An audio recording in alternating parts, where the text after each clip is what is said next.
संयुक्त राष्ट्र की 75वीं वर्षगांठ पर मैं भारत के 130 करोड़ से ज्यादा लोगों की तरफ से प्रत्येक सदस्य देश को बहुत बहुत बधाई देता हूं। भारत को इस बात का बहुत गर्व है कि वो संयुक्त राष्ट्र के संस्थापक देशों में से एक है। आज के इस ऐतिहासिक अवसर पर मैं आप सभी के सामने भारत के 130 करोड़ लोगों की भावनाएं इस वैश्विक मंच पर साझा करने आया हूं। अध्यक्ष महोदय, 1945 की दुनिया निश्चित तौर पर आज से बहुत अलग थी। पूरा वैश्विक माहौल, साधन, संसाधन, समस्याएं, समाधान सब कुछ भिन्न थे। ऐसे में विश्व कल्याण की भावना के साथ जिस संस्था का गठन हुआ, जिस स्वरूप में गठन हुआ, वो भी उस समय के हिसाब से ही था। आज हम एक बिल्कुल अलग दौर में हैं। 21वीं सदी में हमारे वर्तमान की, हमारे भविष्य की आवश्यकताएं और चुनौतियां अब कुछ और है। इसलिए आज पूरे विश्व समुदाय के सामने एक बहुत बड़ा सवाल है कि जिस संस्था का गठन तब की परिस्थितियों में हुआ था, उसका स्वरूप क्या आज भी प्रासंगिक है? सदी बदल जाए और हम न बदलें तो बदलाव लाने की ताकत भी कमजोर हो जाती है। अगर हम बीते 75 वर्षों में संयुक्त राष्ट्र की उपलब्धियों का मूल्यांकन करें तो अनेक उपलब्धियां दिखाई देती हैं, लेकिन इसके साथ ही अनेक ऐसे उदाहरण भी हैं जो संयुक्त राष्ट्र के सामने गंभीर आत्ममंथन की आवश्यकता खड़ी करते हैं।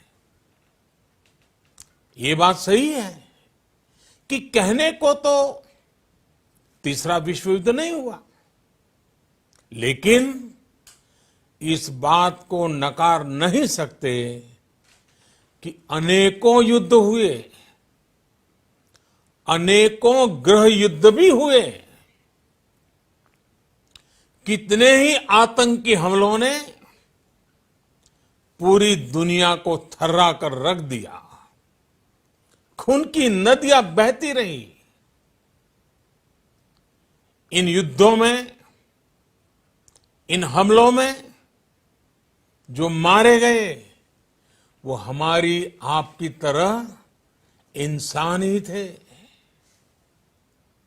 वो लाखों मासूम बच्चे जिन्हें दुनिया पर छा जाना था, वो दुनिया छोड़कर चले गए। कितने ही लोगों को अपने जीवन भर की पूंजी गंवानी पड़ी, अपने सपनों का घर छोड़ना पड़ा। उस समय और आज भी संयुक्त राष्ट्र के प्रयास क्या पर्याप्त थे? पिछले 8-9 महीने से पूरा विश्व कोरोना वैश्विक महामारी से संघर्ष कर रहा है। इस वैश्विक महामारी से निपटने के प्रयासों में संयुक्त राष्ट्र कहां है? एक प्रभावशाली रिस्पांस कहां है? अध्यक्ष महोदय, संयुक्त राष्ट्र की प्रतिक्रियाओं में बदलाव, व्यवस्थाओं में बदलाव, स्वरूप में बदलाव आज समय की मांग है। संयुक्त राष्ट्र का भारत में जो सम्मान है, भारत के 130 करोड़ से ज्यादा लोगों का इस वैश्विक संस्था पर जो अटूट विश्वास है, वो आपको बहुत कम देशों में मिलेगा। लेकिन ये भी उतनी ही बड़ी सच्चाई है कि भारत के लोग संयुक्त राष्ट्र के रिफॉर्म को लेकर जो प्रोसेस चल रहा है, उसके पूरा होने का बहुत लंबे समय से इंतजार कर रहे हैं। आज भारत के लोग चिंतित हैं कि क्या ये प्रोसेस कभी एक लॉजिकल एंड तक पहुंच पाएगा?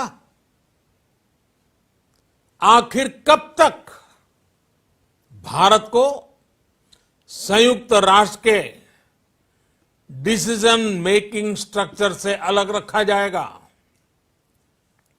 एक ऐसा देश जो दुनिया का सबसे बड़ा लोकतंत्र है, एक ऐसा देश जहां विश्व की 18% से ज्यादा जनसंख्या रहती है, एक ऐसा देश जहां सैकड़ों भाषाएं हैं, सैकड़ों बोलियां हैं, अनेकों पंथ हैं, अनेकों विचारधारा हैं, जिस देश ने सैकड़ों वर्षों तक वैश्विक अर्थव्यवस्था का नेतृत्व करने और सैकड़ों वर्षों की गुलामी दोनों को जिया है।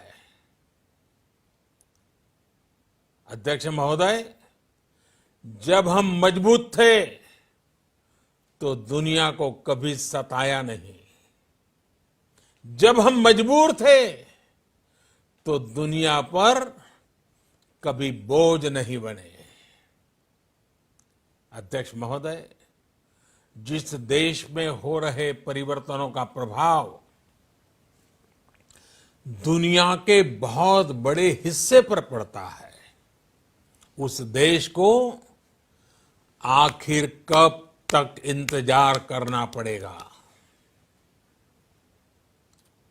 अध्यक्ष महोदय, संयुक्त राष्ट्र जिन आदर्शों के साथ स्थापित हुआ था और भारत की मूल दार्शनिक सोच बहुत मिलती जुलती है, अलग नहीं है। संयुक्त राष्ट्र के इसी हॉल में ये शब्द अनेकों बार गूंजा है, वसुधैव कुटुंबकम। हम पूरे विश्व को एक परिवार मानते हैं। ये हमारी संस्कृति, संस्कार और सोच का हिस्सा है। संयुक्त राष्ट्र में भी भारत ने हमेशा विश्व कल्याण को ही प्राथमिकता दी है। भारत वो देश है जिसने शांति की स्थापना के लिए लगभग 50 पीस कीपिंग मिशंस में अपने जांबाज सैनिक भेजे। भारत वो देश है जिसने शांति की स्थापना में सबसे ज्यादा अपने वीर सैनिकों को खोया है। आज प्रत्येक भारतवासी संयुक्त राष्ट्र में अपने योगदान को देखते हुए संयुक्त राष्ट्र में अपनी व्यापक भूमिका भी देख रहा है। अध्यक्ष महोदय, 2 अक्टूबर को international day of non violence और 21 जून को इंटरनेशनल डे ऑफ योगा, इनकी पहल भारत ने ही की थी।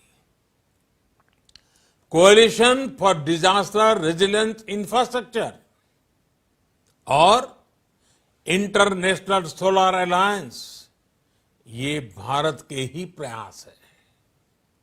भारत ने हमेशा पूरी मानव जाति के हित के बारे में सोचा है, न कि अपने निहित स्वार्थों के बारे में।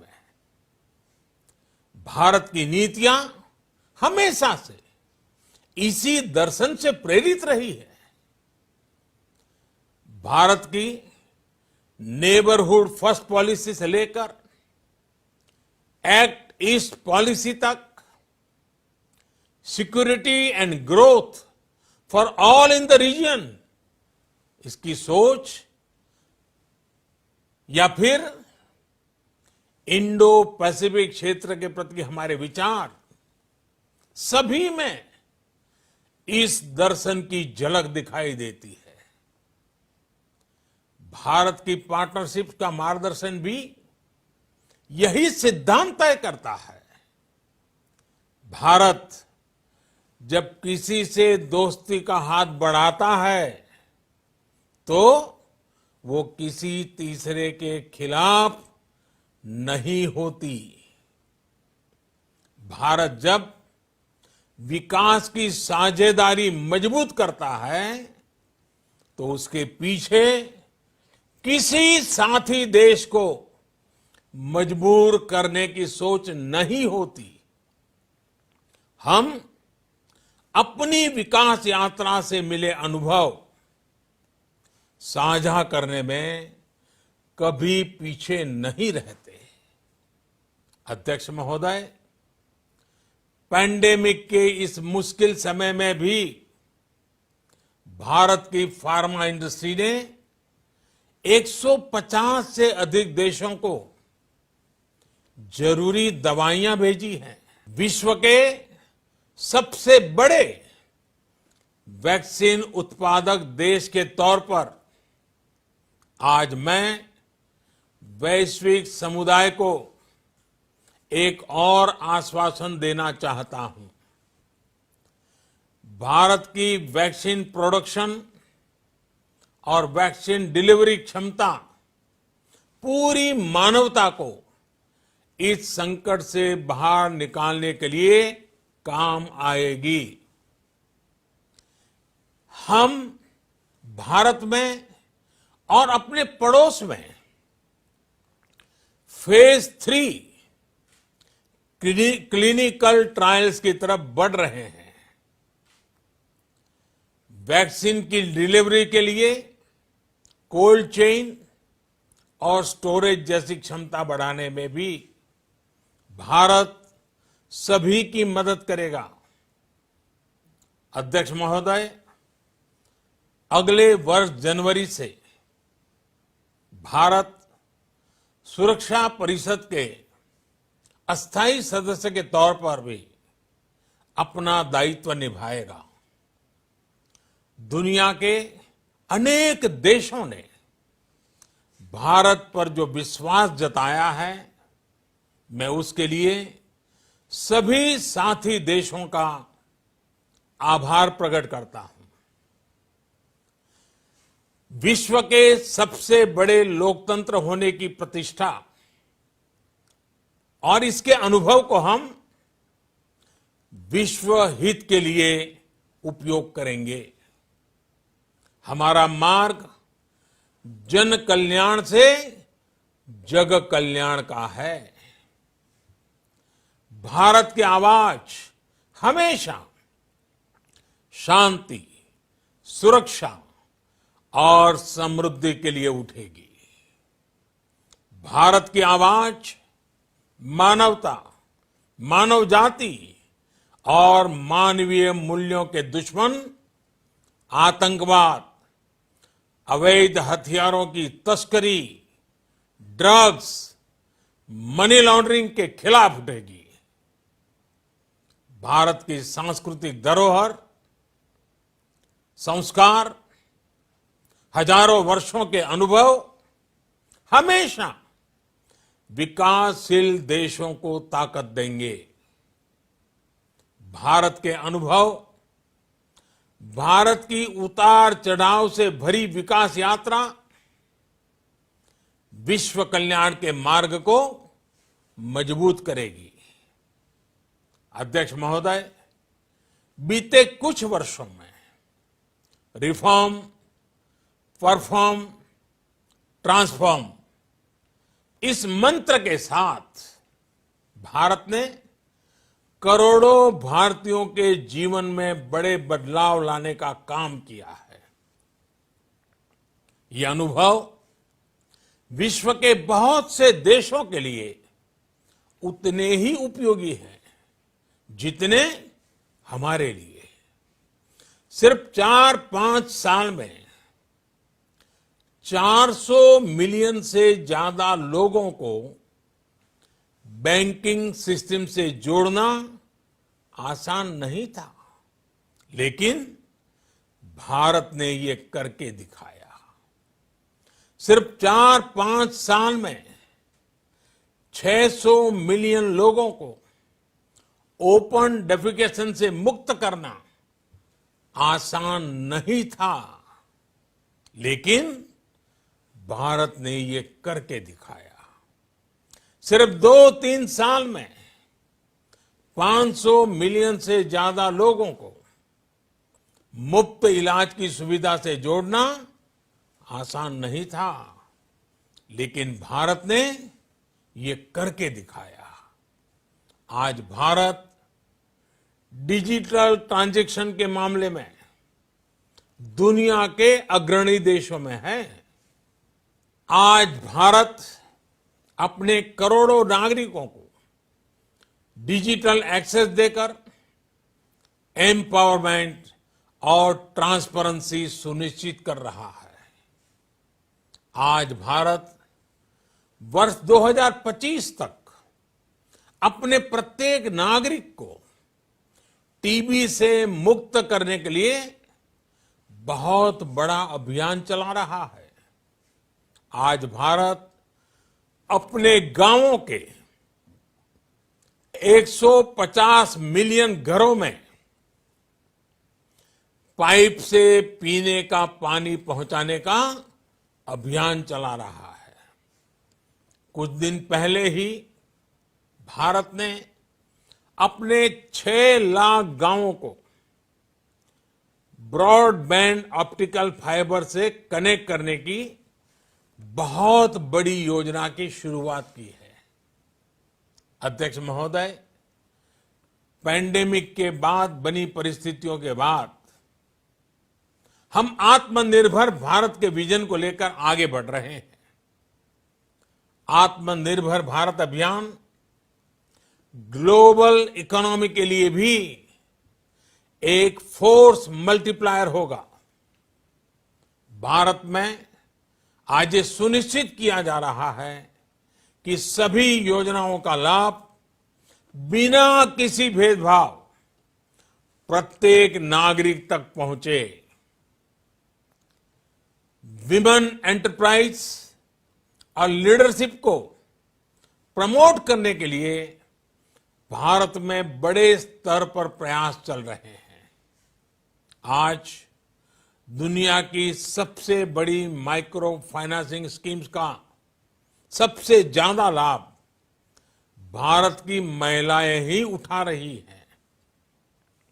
भारत दुनिया के उन देशों में से एक है जहां महिलाओं को 26 वीक्स की पेड मैटरनिटी लीव दी जा रही है।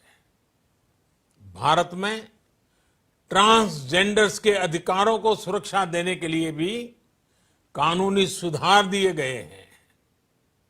अध्यक्ष महोदय, भारत विश्व से सीखते हुए, विश्व को अपने अनुभव बांटते हुए आगे बढ़ना चाहता है। मुझे विश्वास है कि अपने 75वें वर्ष में संयुक्त राष्ट्र और सदस्य सभी देश इस महान संस्था की प्रासंगिकता बनाए रखने के लिए और प्रतिबद्ध होकर काम करेंगे।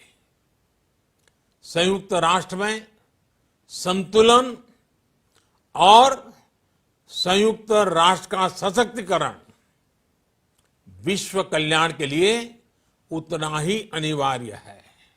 आइए संयुक्त राष्ट्र के 75वें वर्ष पर हम सब मिलकर अपने आप को विश्व कल्याण के लिए एक बार फिर समर्पित करने का प्रण लें। धन्यवाद। तो मार्क, ये लगभग 22 मिनट का प्रधानमंत्री का संबोधन, जिसमें संयुक्त राष्ट्र पर से कुछ सवाल भी, संयुक्त राष्ट्र से उम्मीदें भी, और संयुक्त राष्ट्र को यह भी कि भारत की क्या भूमिका रही है, आगे भारत क्या भूमिका निभाने वाला है, इसका पूरा बिल्कुल एक तरह से कहें तो उनके